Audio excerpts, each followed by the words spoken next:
जय हिंद बच्चों, surface chemistry में हम आ गए हैं। एनसीईआरटी के इन टेक्स्ट क्वेश्चन यहां पर करने वाले हैं। एपिसोड नंबर 9 है और पार्ट है 1। बिना समय खराब किए सीधा शुरू करते हैं। आपको पहला दे रखा, why are substances like platinum and palladium often used for carrying out electrolysis in aqueous solution. आपसे बोला प्लेटिनम और पैलेडियम के इलेक्ट्रोड्स को ही इस्तेमाल किया जाता है इलेक्ट्रोलाइसिस में ज्यादातर।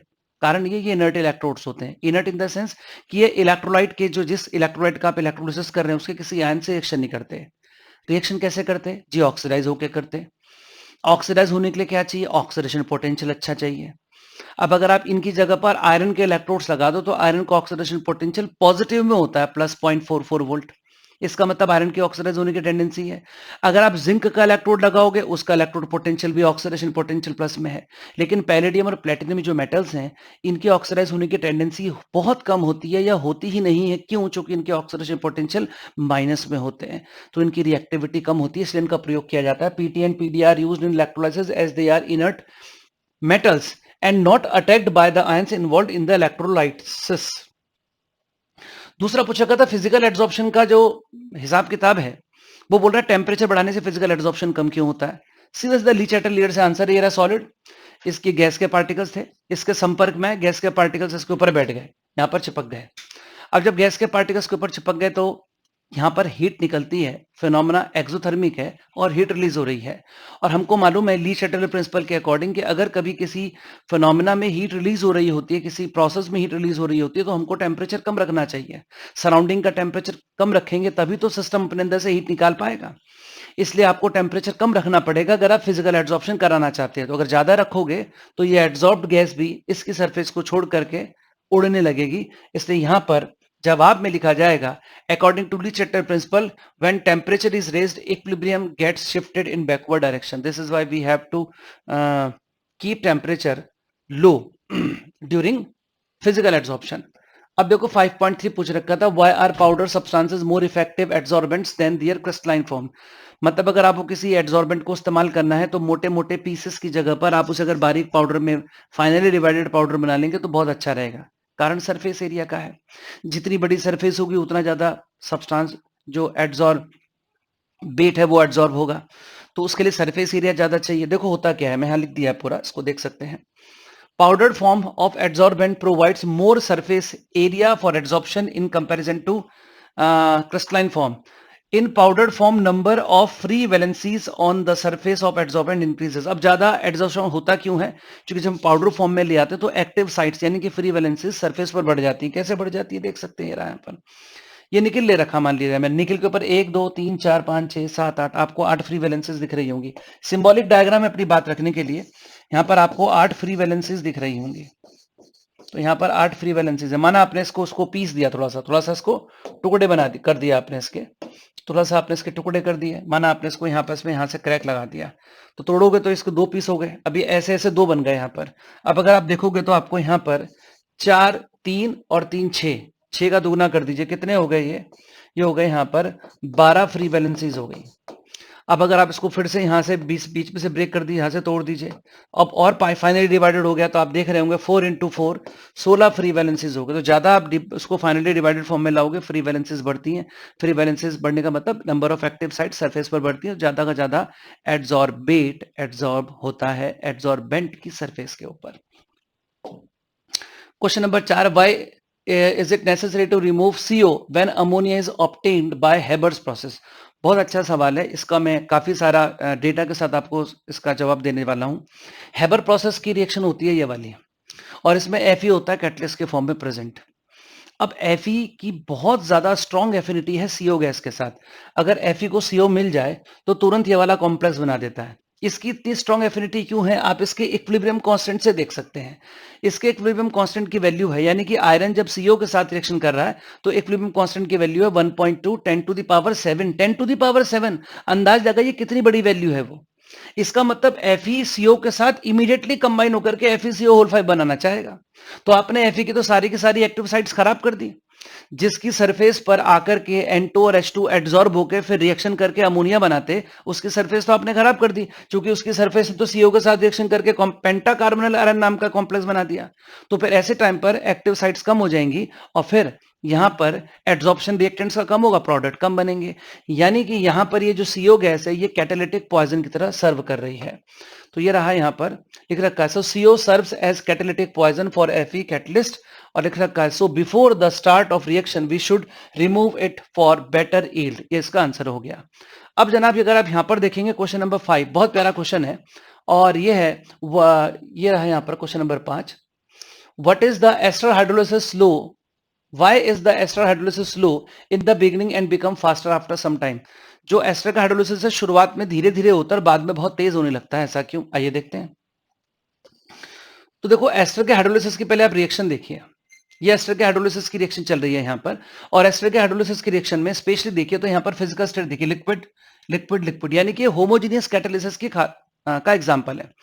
अब होमोजेनियस कैटालिसिस की एक खासियत होती है कि होमोजेनियस कैटालिसिस में जो रेट ऑफ रिएक्शन होता है वो कैटलिस्ट की कंसंट्रेशन पे डिपेंड करता है, बड़ा इंपॉर्टेंट फैक्टर है, इसे आप ध्यान रखेंगे। होमोजेनियस कैटालिसिस के अंदर रेट ऑफ रिएक्शन कैटलिस्ट की कंसंट्रेशन पे डिपेंड करता है।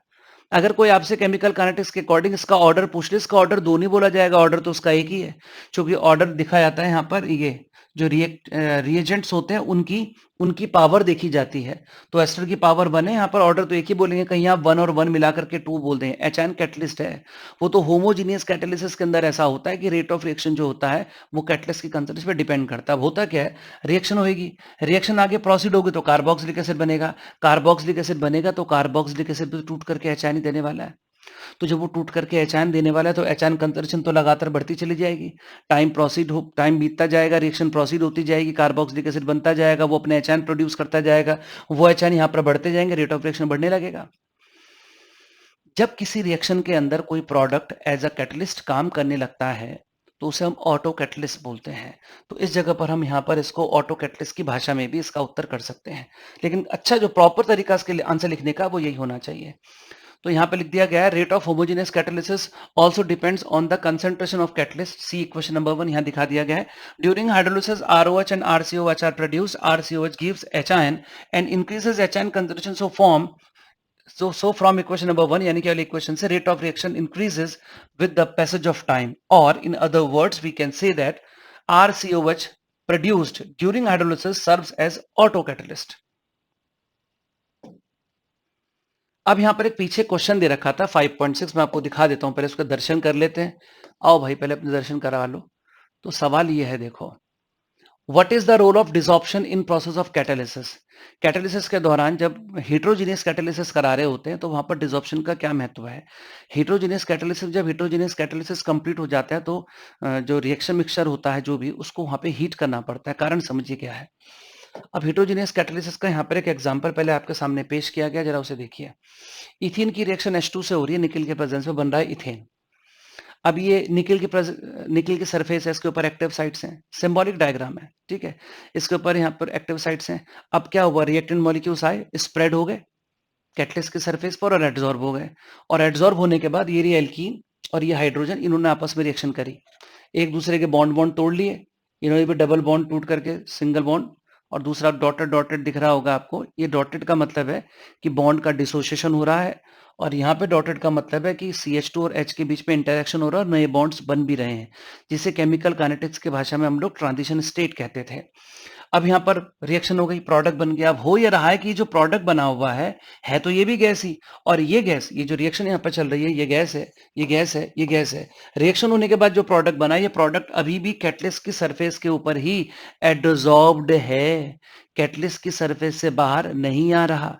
तो एडजॉर्ब्ड गैस को कैसे बाहर निकालते हैं, फिजिकली एडजॉर्ब्ड है, तो फिजिकल एडजॉर्प्शन के बारे में अभी भी हमने क्वेश्चन पढ़ा, अभी भी फिजिकल एडजॉर्प्शन के बारे में हमने दूसरा क्वेश्चन पढ़ा भी है टेक्स्ट में कि भैया टेम्परेचर ज्यादा करोगे तो जो फिजिकल एडजॉर्प्शन है वो कम होता है। तो आपको अगर इसको उड़ाना हो गैस को यहाँ से तो क्या काम करना पड़ेगा, हीट करना पड़ेगा। हीट करने से क्या होगा, डिसॉर्प्शन होगा।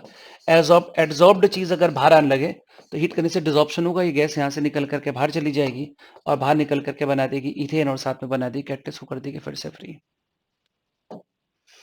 5.7 what modification can you suggest in the Hardy Schulze rule. अब हार्डी-शुल्ज़र रूल में एक्चुअली में कई सारे मॉडिफिकेशन सजेस्ट किए जा सकते हैं, तो वो मॉडिफिकेशन वन बाय वन आप देखिए। कहीं पर सोल्यूशन में एक मॉडिफिकेशन लिखी मिलती है, कहीं पर दूसरी मॉडिफिकेशन लिखी मिलती है। अधिकांश जगहों पर ये वाली मॉडिफिकेशन लिखी हुई आपको मिलेगी जो मैं आपको दिखा रहा हूं, लेकिन यहां पर 2 मॉडिफिकेशन सजेस्ट की जा सकती हैं। आइए देखिए कौन-कौन सी। हार्डी-शुल्ज़र रूल था क्या? हार्डी-शुल्ज़र रूल ये है कि माना अगर आपके पास ये पॉजिटिव सॉल है, यानी कि पॉजिटिवली चार्ज कोलॉइडल सॉल्यूशन, तो आप इसमें क्या कर सकते थे? अगर मैं पूछूं कि बताओ उसको कोएगुलेट करने के लिए इन तीनों में से कौन सा आयन बेस्ट है, तो इन तीनों में से कौन सा आयन बेस्ट है, तो आप इन तीनों में से मुझे सबसे बेस्ट ये वाला आयन बताते हैं। क्यों? क्योंकि आपको पता है पॉजिटिवली चार्ज सॉल है, तो जितना ज्यादा नेगेटिव चार्ज डेंसिटी किसी के पास होगी उतना बढ़िया इसको कोएगुलेट करेगा। ये अकेला जो है 3 पॉजिटिव चार्ज को किल करेगा, ये अकेला जो है वो सिंगल पॉजिटिव चार्ज को किल करेगा। इसकी कोएगुलेटिंग पावर सबसे ज्यादा है, इसकी कोएगुलेटिंग पावर सबसे कम है। तो अगर मैं आपको अरेंज करने के लिए कहता तो आप ये बोलते हैं, है ना, higher is the charge on the ion higher will be its coagulating power. ये हार्डी-शुल्ज़र का रूल है। अब मॉडिफिकेशन क्या है वो सुनिए। मॉडिफिकेशन ये कि तीनों पे यहाँ पे नेगेटिव चार्ज है, -1 -1 -1 -1, तो हार्डी-शुल्ज़र के अकॉर्डिंग तो उन सबके कोएगुलेटिंग पावर बराबर होनी चाहिए, लेकिन नहीं होगी। कोएगुलेटिंग पावर इस बात पे भी डिपेंड करती है कि आयन के अंदर पोलराइजिंग कैपेबिलिटी कितनी है, वो सामने वाले आयन को कितना अच्छा पोलराइज कर सकता है। अब पोलराइजेशन पढ़ा जाता है क्लास 11th में, और वहां पे बताया जाता है कि अगर आपको एनायन की पोलराइजिंग पावर देखनी है तो एनायन का साइज बड़ा होना चाहिए। अगर एनायन की पोलराइजिंग पावर देखी तो एनायन का साइज बड़ा होना चाहिए, और अगर कैटायन की पोलराइजिंग पावर देखनी है तो कैटायन का साइज छोटा होना चाहिए। तो अगर आप इनमें देखें तो एनायंस हैं, अब इनको पोलराइज करना है इसको। हाल फिलहाल तो अगर आप पोलराइजेशन को डिटेल में पढ़ेंगे तो पता चलेगा कि पोलराइजेशन सिर्फ एनायन का होता है, कैटायन उसको पोलराइज करता है।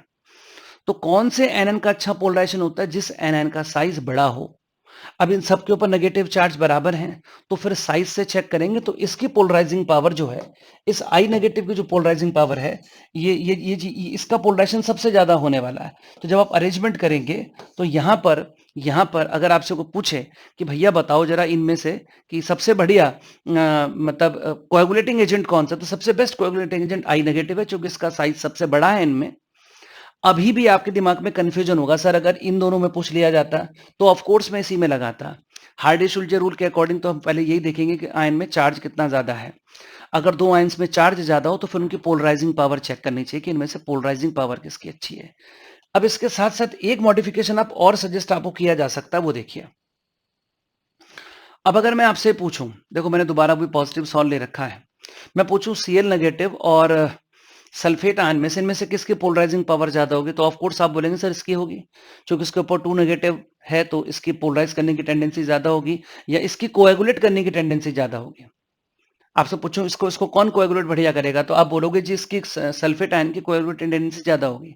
लेकिन एक बात देखिए, अगर मैं ये लूं यहाँ पे 1m, यहाँ पर 1m का Cl नेगेटिव डालता हूं और मैं डालता हूं यहाँ पर 10⁻³ का सल्फेट आयन, अब थोड़ी आप बोल देंगे कि इसकी कोएगुलेटिंग पावर ज्यादा है, इसकी कंसंट्रेशन तो आपने बेकार कर दी। इसकी तो कंसंट्रेशन का सत्यानाश हो चुका है यहाँ पर, इसे डालोगे मजा भी नहीं आने वाला, और कम कर लो 10⁻⁸m, फिर तो डालना ही बेकार है भाई साहब, कोएगुलेशन तो होगा नहीं। अब कहां गया चार्ज? चार्ज वाली तो बात ही खत्म कर दी आपने। इसका मतलब सिर्फ आयन का चार्ज ही नहीं देखना, उसकी कंसंट्रेशन भी इंपॉर्टेंट होती है। अच्छी कंसंट्रेशन का डालोगे आप आयन तो बढ़िया कोएगुलेटिंग पावर उसकी निकल करके आएगी। तो मॉडिफिकेशन में ये भी बोल सकते हैं, not only the charge on ion but also the concentration of ion is important to make the ion as a better coagulating agent. वो भी डिपेंड करेगी, उसकी कंसंट्रेशन भी डिपेंड करेगी। दोनों ही मॉडिफिकेशन यहाँ पर बोले जा सकते हैं, जो कि अपने आप में काफी बढ़िया थे। अब देखो यहाँ पर एक 5.8 क्वेश्चन है, पहले उसका दर्शन कर लीजिए। 5.8 क्वेश्चन, ये 5-6 है, इधर 5.6 हो गया, 7 आ गया होगा। देखो 5.8 में पूछ रखा, why is it essential to wash the precipitate with water before estimating it quantitatively. आपने लेबोरेटरी में कुछ प्रेसिपिटेट्स बनाए, टीचर ने पूछा बताओ बेटे कितने ग्राम प्रेसिपिटेट बना। अब आपने प्रेसिपिटेशन रिएक्शन कराई, प्रेसिपिटेट को मतलब छाना, फिल्टरेट अलग किया, और जो ऊपर जो प्रेसिपिटेट थे सीधा वेइंग करने अगर आप चले जाओगे तो गलत आंसर आएगा। आपने क्वांटिटी बताई, क्वांटिटेटिव एस्टिमेशन का यही मतलब है कि सामने वाला आपसे पूछ रहा है बताओ कितने ग्राम बना, आपने जाके सीधा अगर वेइंग कर ली, अगर आपने प्रेसिपिटेट को वॉश नहीं किया तो गलत रिजल्ट आएगा। वॉश करने से क्या मतलब है, मेरी बात समझिए पहले, हम क्या कहना चाह रहे हैं आपको। वॉश करने का क्या मतलब वो मैं आपको बताता हूँ। जैसे मान लीजिए आपने को यहाँ पर प्रेसिपिटेशन रिएक्शन कराई, ठीक है, मान लीजिए आपने प्रेसिपिटेशन रिएक्शन, कोई सी प्रेसिपिटेशन रिएक्शन उठा लेते हैं हम। मान लीजिए आपने यहाँ पर सिल्वर नाइट्रेट में KCl डाला और KCl डालने के बाद यहाँ पर AgCl के प्रेसिपिटेट बन गए, ठीक है, और साथ में बना KNO3। ये KNO3 का एक्वस सोल्यूशन है, सोल्यूशन के अंदर है, ये दोनों एक्वस थे, ये भी एक्वस था, ये भी एक्वस था, और ये सॉलिड का मतलब प्रेसिपिटेट, ये रिएक्शन हुई है। अब मैं आपसे पूछूं कितने ग्राम AgCl बना, तो आपने क्या काम किया, आपने ऐसे करके यहाँ पर फनल लगाई, इसके ऊपर रखा फिल्टर पेपर, और जो है आपके पास ये था ये वाला पूरा सोल्यूशन, इस सोल्यूशन को उसके ऊपर डाला, ये सारा का सारा नीचे यहाँ पर इधर KNO3 का तो एक्वस सोल्यूशन यहाँ पर आ गया, और ऊपर यहाँ पर प्रेसिपिटेट इकट्ठे हो गए AgCl के। अब अगर आप इसको जाके सीधा वेइंग करने लग जाओगे, इसकी बोल दोगे जी 5 ग्राम आया, 6 ग्राम आया, तो गलत होगा। आपको पहले खूब सारा वाटर बॉटल लेनी है, वाटर बॉटल लेनी है, और वाटर बॉटल से पहले इसको धोना है पानी से खूब, 2 बार 3 बार 10 बार 15 बार धोइए पहले इसको। धोने के बाद फिर सुखाइए, फिर इसका वजन नापिए। अब धोना क्यों जरूरी है वो आपसे बात करनी है कि इसका वजन नापने से पहले इसको धो क्यों रहे हैं। आइए देखो, हम लोगों ने पेप्टाइजेशन के अंदर एक चीज पढ़ी है, पेप्टाइजेशन में बताया जाता है कि प्रेसिपिटेट अपनी सरफेस के ऊपर सिमिलर आयन एड्सॉर्ब कर लेता है। तो प्रेसिपिटेट अपनी सरफेस के ऊपर सिमिलर आयन एड्सॉर्ब कर लेता है, मतलब अगर आप यहां पर देखें सिल्वर नाइट्रेट है, मैंने सिल्वर नाइट्रेट में KCl मिलाया, तो क्या क्या हो सकता है, देखो 3 केस हो सकते हैं। पहला केस, अगर आप बिल्कुल बराबर बराबर मिलाएं, इसके एक मोल में इसके 1 मोल मिलाएं, तो फिर सिर्फ ये चीज आएगी, और इन दोनों के बीच में कुछ भी कॉमन नहीं है, ना तो Ag कॉमन हो रहा है ना Cl कॉमन हो रहा है। लेकिन जब लेबोरेटरी में हम 2 चीज मिला के प्रेसिपिटेशन कराते हैं तो ऐसा कहाँ होता है कि हम दोनों चीजों को बराबर बराबर मात्रा में मिलाएं। थोड़ा सा तो कम ज्यादा होने के चांसेस ही हैं, थोड़ा बहुत ऊंच नीच तो हो ही सकती है। तो अब सोचिए, अगर मान लिया जाए आपने ये AgNO3 एक्सेस में डाल दिया, ये कम रहा, ये ज्यादा डाल दिया, तो अगर आप इसे ज्यादा डालोगे तो बच जाएगा, ये तो सारा खत्म हो जाएगा, लेकिन ये बच जाएगा। अब वहां पर 3 चीजें बचेंगी, ये बचेगा, ये बचेगा और ये बचेगा। दिस इज प्रेसिपिटेट, ये वाले भाई साहब प्रेसिपिटेट है। अब इसके बीच में तो कुछ कॉमन नहीं है, लेकिन इसके और इसके बीच में Ag कॉमन है, तो ये अपनी सरफेस के ऊपर Ag एब्जॉर्ब कर लेगा। और इस तरह के अगर आपको याद आता हो पेप्टाइजेशन में, तो उसको पॉजिटिव सॉल बोलते थे। खैर अभी इस वक्त पेप्टाइजेशन डिस्कस नहीं हो रहा है, इसलिए पेप्टाइजेशन डिस्कस नहीं हो रहा है तो उसको तो चलो रहने देते हैं। पर एक बात समझिए आप, यहां पर अगर मैं यहां पर मान लिया KCl एक्सेस में ले लेता, अगर ये ज्यादा होता तो ये खत्म हो जाता, लेकिन ये बचता। अब ये बचा आपके पास, तो ये बचा, तो इन दोनों के बीच में कॉमन आयन कौन सा, Cl आयन एब्जॉर्ब हो गया। मतलब जो प्रेसिपिटेट आपने बनाया उसकी सरफेस के ऊपर कोई ना कोई आयन एब्जॉर्ब हो सकता है, अगर आपने इनको बराबर अमाउंट में नहीं मिलाया तो इसके ऊपर Ag एड्सॉर्ब रहेगा, इसके ऊपर Cl एड्सॉर्ब रहेगा। अब अगर आप इसकी वेइंग करने चले गए तो वजन तो ज्यादा आएगा ना, क्योंकि प्रेसिपिटेट की सरफेस पर सिल्वर आयन एड्सॉर्ब हो रखा है, Cl आयन एड्सॉर्ब हो रखा है।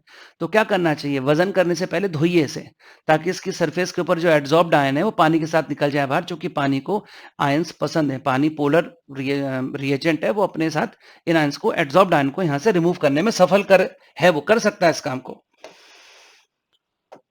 तो ये थे इसके सारे के सारे सवाल, सारे के सारे क्वेश्चंस मैंने कर दिए हैं। इस सरफेस केमिस्ट्री के एक्सरसाइज के क्वेश्चंस हम आपके साथ एक भी क्वेश्चन डिस्कस नहीं करने जा रहे। उसका कारण ये है कि यहाँ पर जो इसके क्वेश्चंस हैं, इसके क्वेश्चंस में जो पीछे क्वेश्चंस दिए हैं एक्सरसाइज के अंदर, ज्यादातर क्वेश्चंस थ्योरेटिकल हैं, मतलब उन क्वेश्चंस को करना मतलब पूरे चैप्टर को पूरा पढ़ा देना। What is adsorption? What is the difference between physical and chemical adsorption? What are emulsions? इस प्रकार के सवाल हैं, लेकिन फिर भी उसमें जो 2-3 सवाल ऐसे हैं जो थोड़े से अलग हैं, उनकी चर्चा हम आपके साथ जरूर करेंगे। नमस्कार।